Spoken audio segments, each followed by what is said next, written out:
welcome back to my channel. My name is Jess, and this is a Book CommuniTEA Minisode.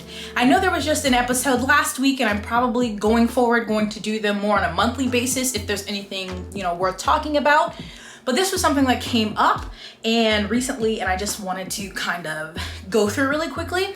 And it's about the merger or the attempted merger of Penguin Random House purchasing Simon Schuster. So of course this is relevant to the book world because those are two of the major publishers in the United States. Currently we have 5, so the big 5, but last fall it was announced the Penguin Random House was planning on buying Simon & Schuster, and for good reason. It caused a lot of panic and concern because those are two huge publishers. So a few days ago it was announced that the United States government, essentially the Department of Justice, was suing to block this merger. And there is a 26-page document that I read through listing their reasons and everything why. And I did a little research on antitrust laws and everything. So I just wanted to go through it briefly in case you were interested in exactly what they are alleging or why they want to stop it.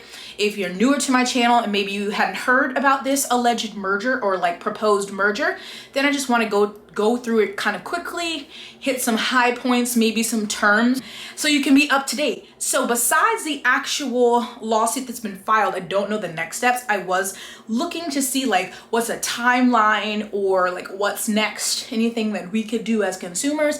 I didn't really find any of that information. So if you know anything further than what I present in the video, and of course I'll have my sources linked below, please let me know, especially if you're a lawyer, because I am not. So this is from a lay person, average Joe, who's just a reader. So that's what this video is. It shouldn't be too long, and hopefully it comes in handy if you weren't up to speed or you didn't know what was going on. Before continuing, I did want to mention the other 3 publishers of the Big 5. So obviously we have Penguin Random House and Simon & Schuster. The other 3 are HarperCollins Publishers, which recently acquired Houghton Mifflin Harcourt. Hachette Book Group, which recently acquired Workman Publishing, which was one of the largest independently owned publishers in the U.S., and Macmillan Publishing Group.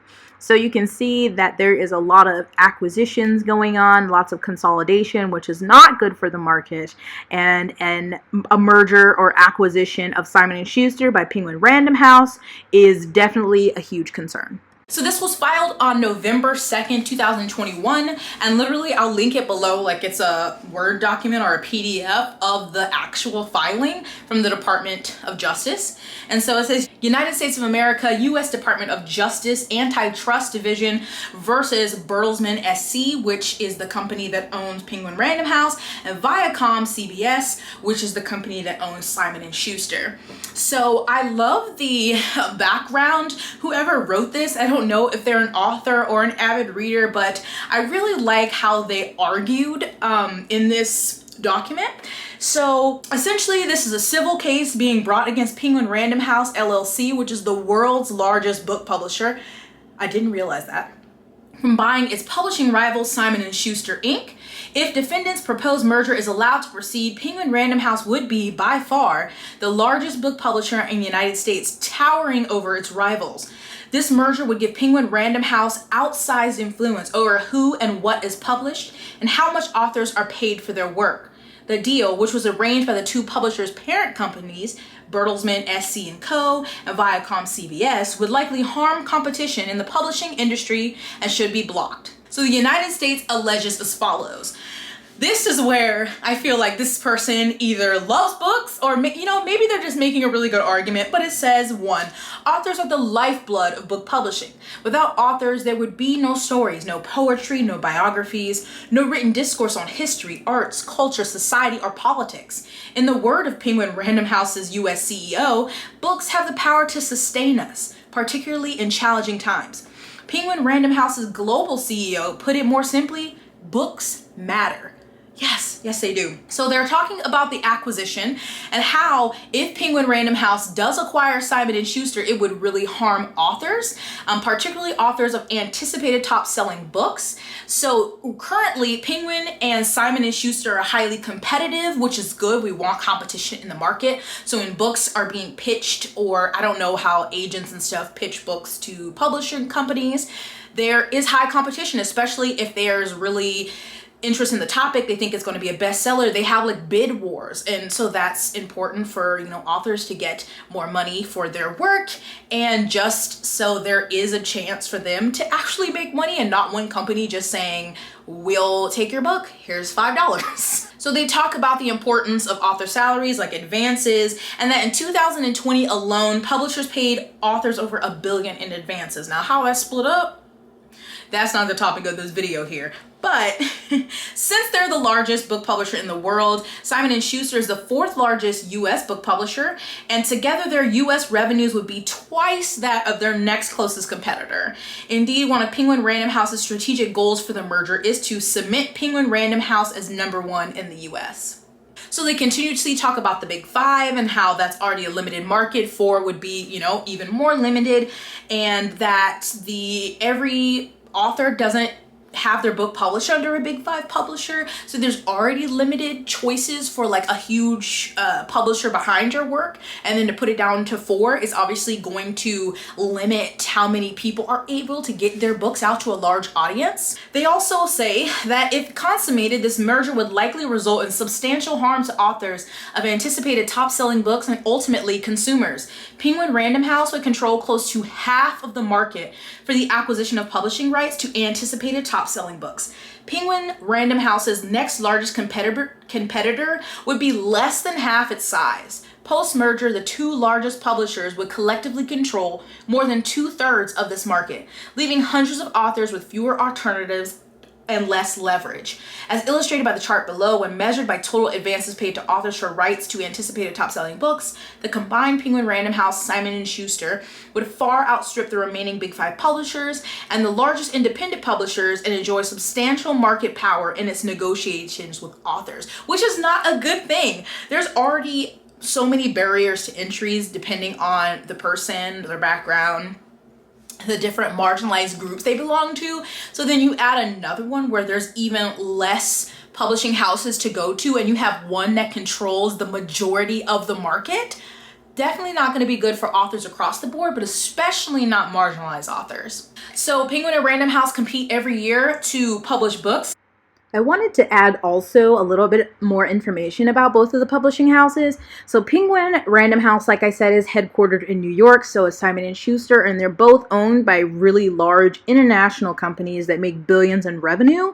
Penguin Random House has 90 US imprints, and they're the largest US trade book publisher. They publish over 2,000 new titles in the US alone, and they also sell distribution services to third-party publishers.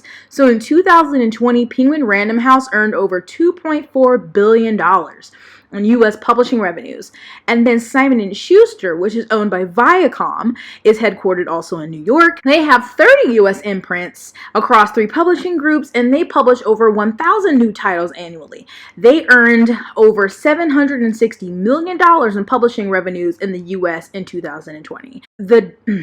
And so the deal that was announced last November was for Penguin Random House to acquire Simon & Schuster for $2.175 billion in an all-cash deal. I just want everyone to understand how freaking out of control this is. So this proposed merger, of course, would harm authors and consumers, and they were saying that fewer authors will be able to make a living from writing, which in turn will have an impact on the output.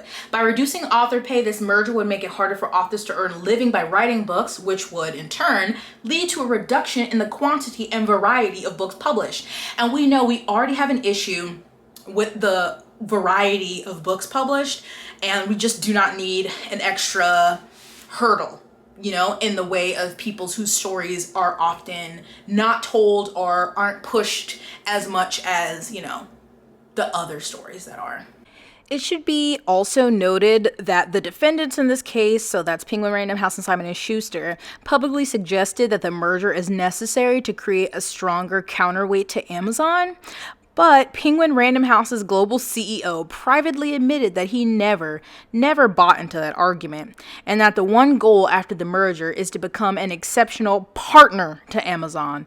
These motherfuckers are shady. That same month, the chairman of Bertelsmann, Penguin Random House's parent, acknowledged that Penguin Random House posed greater antitrust risk than any other potential buyer of Simon & Schuster. As a consequence of that risk, Bertelsmann understood that it would have to pay a significant premium over other bidders to acquire Simon & Schuster. So if you're like me, I was like, I've heard of antitrust laws, but what exactly are there? So we'll take a pause here, and I'm going to go to the FTC page, which is the Federal Trade Commission, of course, for the U.S. government. And essentially there's 3 antitrust laws. So it's saying that it goes back to 1890 was the first antitrust laws, and then there's been 2 more, and those 3 are essentially the governing antitrust laws that are in effect today. So there's 3. There's the Sherman Act, there's also the Federal Trade Commission Act, and the Clayton Act. And so they all they kind of overlap, or the Sherman Act outlaws every contract, combination, or conspiracy in restraint of trade, and any monopolization, attempted monopolization, or conspiracy or combination to monopolize. The Federal Trade Commission Act bans unfair methods of competition and unfair or deceptive acts or practices, and the Clayton Act addresses specific practices that the Sherman Act does not clearly prohibit, such as mergers and interlocking directorates. That is, the same person making business decisions for competing companies. Section 7 of the Clayton Act prohibits mergers and acquisitions where the effect may be substantially to lessen competition or to tend to create a monopoly. So essentially, that's a rough overview of the antitrust laws in the United States. And that is one of the big things, the big concerns of this merger, is that it's violating either, I think in this document, they specifically talk about the Section 7 of the Clayton Act. But I'll get down to that and see if that's exactly what, or if they included any other ones. The next section talks about the jurisdiction and venue, and so they're bringing this action under Section 15 and Section 7 of the Clayton Act, and they have that all listed there. So obviously, buying a book includes a lot of different industries like publishers, printers, distributors, etc. And it's talking about how publishing is a collaborative effort between authors and publishers. This is another important part, that this merger would not just affect consumers and authors, but all of the people that are involved in the process of getting the book to publishing, getting the book physically made. I don't know if it would necessarily affect booksellers, but there's so many more people than just authors and consumers that would be affected by this acquisition. But then it talks about some of the negative effects of these two were to join together. Like, smaller publishers are already limited in their ability to compete, and this would lessen their competition because now you have 2 of the biggest companies joining together to have over half of the market. So smaller publishers would be up against an even bigger foe, I guess, or a bigger competitor. I like that they also included about self-publishing, because they said self-publishing is not a reasonable alternative for most authors seeking to sell the publishing rights to their books in exchange for an advance. By definition, self-publishing does not pay authors advances, which authors often use to fund their writing. So I often see when that's something that comes up with publishing, whether, it was an indie publisher or whatever, and people are just like, just self-publish. And it's like, just not that easy. There's a lot of work and money that goes into self-publishing. So essentially, the United States Department of Justice is saying, the United States requests that Penguin Random House's proposed acquisition of Simon & Schuster be adjudged to violate Section 7 of the Clayton Act, that the defendants be permanently enjoined and restrained from carrying out the proposed acquisition of Penguin Random House by Simon & Schuster or any other transaction that would combine the 2 companies, that the United States be awarded cost of this action, and that the United States be awarded such other relief as the court may deem just and proper. I don't know what those last 2 things mean, but if you're a lawyer, please tell me. But essentially, they're like, we don't want them to be able to join in any capacity, and I am team that. There was an article, so many different things like Washington Post, New York Times, Publisher Weekly covered this, obviously, but in one of the Washington Post, there was some quotes from their companies. And so it says, in a memo to staff Tuesday, Simon & Schuster president and CEO Jonathan Karp If you're a book community OG, then you know why I don't like this motherfucker. Said both publishers are committed to fighting the lawsuit and bringing the deal to fruition. The companies strongly disagree with the DOJ that this transaction will harm competition and believe firmly that there is no basis for these claims. Boy, please. He emphasized the Justice Department is not alleging the transaction would harm competition in the sale of books. According to the complaint, the government's case centers on the potential harm it would have on American workers and ultimately consumers. But the document we just went through does talk about harming competition, so I don't know if Johnny Boy there read the document. Additional foolishness from rich white dudes. The DOJ's lawsuit is wrong on the facts, the law, and public policy, said Daniel Petrocelli, vice president of O'Melney and Myers and Penguin Random House lead trial attorney. The publishing industry is strong and vibrant and has seen strong growth at all levels. We are confident that the robust and competitive landscape that exists will ensure a decision that the acquisition will promote, not harm, competition. You slimy sleazebag. Marcus Dole, the chief executive of Penguin Random House, said the goal of the combined company is to grow the firm's array of imprints that will operate independently and autonomously and will continue to compete vigorously among themselves and with outside competitors. And to that I say, bullshit, Marcus. So I will link all of these things down below because I just think it's obviously very important to publishing, and I'm curious what's going to come of it. Again, I don't know the timeline. If anyone else knows better, like I don't know how long it takes. Do they actually go to court? Like, I don't know, but I hope that they're able to block this merger because we just don't need it. We need more than 5 big publishers, but at the moment, at least let's prevent it from going to 4. So that's it for this video. I just wanted to share that. So my camera died. Whoops, my battery. But that was it for the video. I just wanted to share that to, like I said, keep you up to date. And if anyone has any more knowledge about how this process is gonna go, or if you have any thoughts, do you think that this will work and they'll be able to block the merger, or you think it's just for show, or that it really won't work? Again, I don't know a lot about law and monopolies and all of those things. I just know the basics of what I shared in this video. And I really hope that it works, that they block the merger.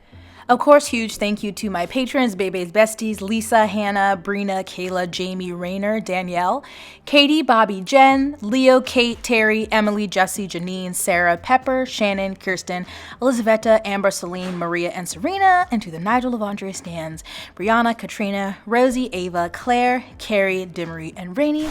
Thank you so much, and of course, I appreciate you all. Thank you to friends of Bebe and Bebe's admirers, everyone who watches and supports the channel. Very appreciative. Thank you so much. So thank you for watching. Give this video a thumbs up. Think about subscribing. Check the description. I'll have links to any of the information I shared in this video. There's also information on how to support my channel. And that was it. A little mini-sode for you. So I hope you stay hydrated, blessed, moisturized, and sunscreen. I'll see you in my next one. Bye.